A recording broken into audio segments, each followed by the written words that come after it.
जय श्री कृष्णा, राधे राधे। पौष मास 13 जनवरी तक पौष महीने में सूर्य पूजा करने की परंपरा क्यों है? इस मास में कौन कौन से शुभ काम करना चाहिए? आइए लेते हैं इसी विषय में विशेष जानकारी। दोस्तों, मैं हूं तृप्ति गुप्ता, आप सभी का आपके ही चैनल में स्वागत करते हैं। हिंदी पंचांग का 10वां महीना पौष शुरू हो गया है। ये महीना 13 जनवरी तक रहेगा। ये मास ठंड के दिनों में मार्गशीर्ष के बाद और माघ के से पहले आता है। पौष मास में खास तौर पर सूर्य देव की पूजा करने की परंपरा है। इन दिनों में रोज सुबह सूर्य की धूप में बैठने की भी सलाह दी जाती है। पौष शब्द का शाब्दिक अर्थ है पोषण और पौष मास यानी पोषण करने वाला महीना। इस महीने में सुबह सुबह सूर्य की किरणें शरीर को ऊर्जा प्रदान करती हैं। शरीर को विटामिन डी मिलता है, शरीर की रोग प्रतिरोधक क्षमता बनी रहती है और हम मौसमी बीमारियों से सुरक्षित रहते हैं। सूर्य में हमें स्वास्थ्य लाभ मिल सके, इसलिए पौष मास में सूर्य पूजा करने की परंपरा है। सूर्य के साथ इस महीने में भगवान विष्णु की भी भक्ति करनी चाहिए। सूर्य पूजा से मिलती है ऊर्जा और सकारात्मकता। उज्जैन ज्योतिषाचार्यों अनुसार पौष मास के प्रमुख देवता सूर्य हैं। सूर्य पंचदेवों में से एक और एकमात्र प्रत्यक्ष दिखाई देने वाले भगवान हैं। पौष मास में सूर्य की पूजा करने से जीवन का अंधकार दूर होता है, समस्याओं का सामना करने की शक्ति बढ़ती है, ऊर्जा और सकारात्मकता मिलती है। सूर्य पूजा करने के कई तरीके हैं, जैसे रोज सुबह सूर्य को अर्घ्य दे सकते हैं, सूर्य मंत्र का जप कर सकते हैं, सूर्य नमस्कार कर सकते हैं और सूर्य देव से जुड़ी चीजें जैसे गुड़, पीले वस्त्रों का दान कर सकते हैं। पौष मास में ही कर सकते हैं ये शुभ काम। पौष मास भगवान विष्णु और महालक्ष्मी का अभिषेक करें और दक्षिणावर्ती शंख में केसर मिश्रित दूध भरें और विष्णु लक्ष्मी की प्रतिमा का अभिषेक करें। दूध के बाद शुद्ध जल चढ़ाएं, हार फूल और वस्त्रों से श्रृंगार करें। ओम नमो भगवते वासुदेवाय मंत्र का जप करें। तुलसी के साथ मिठाई का भोग लगाएं।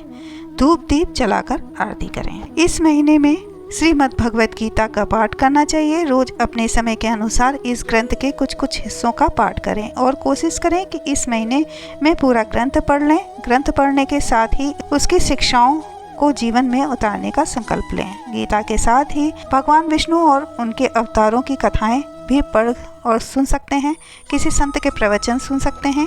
इस महीने में भगवान विष्णु, श्री कृष्ण और श्री राम के मंदिरों में दर्शन पूजन करने की भी परंपरा है। पौष मास दान पुण्य भी जरूर करें। खास तौर पर अनाज, जूते व चप्पल, भोजन, धन और गर्म कपड़ों का दान करना चाहिए। इस माह में गुड़ और काले तिल का भी दान कर सकते हैं। पौष मास में गंगा, यमुना जैसी पवित्र नदियों में स्नान करने की परंपरा है। नदी स्नान नहीं कर पा रहे हैं तो घर पर ही पानी में गंगा जल मिलाकर स्नान कर सकते हैं। स्नान करते समय पवित्र नदियों तथा तीर्थों का ध्यान करना चाहिए। ये मान्यताएं भी जुड़ी हैं पौष मास से। किसानों के लिए भी पौष मास का खास महत्व है। इस माह फसलें पकना शुरू हो जाती हैं। पौष मास में लोहड़ी और पोंगल जैसे पर्व मनाए जाते हैं। आमतौर पर इस महीने में मकर संक्रांति भी मनाते हैं, लेकिन इस साल मकर संक्रांति पौष मास खत्म होने के अगले दिन यानी 14 जनवरी को मनाई जाएगी। ठंड के कारण पौष मास में खान पान को लेकर विशेष सावधानी रखनी चाहिए। इस मौसम में शरीर को गर्म रखने वाली चीजें खानी चाहिए। तिल, गुड़, मूंगफली जैसी चीजें जिनकी तासीर गर्म होती है, इस माह में खाने की परंपरा है। पौष मास में गज्जक और तिल गुड़ के लड्डू का सेवन किया जाता है। इसके अलावा हरी सब्जियां जैसे पालक, मेथी, बथुआ और मौसमी फल भी आहार में शामिल करना चाहिए। पौष मास में योग, ध्यान को अपनी जीवन शैली में शामिल करना चाहिए। भले ही अभी ठंड का समय है, हमें रोज सुबह जल्दी जागना चाहिए और स्नान के बाद सूर्य को जल चढ़ाना चाहिए और कुछ देर धूप में भी बैठना चाहिए।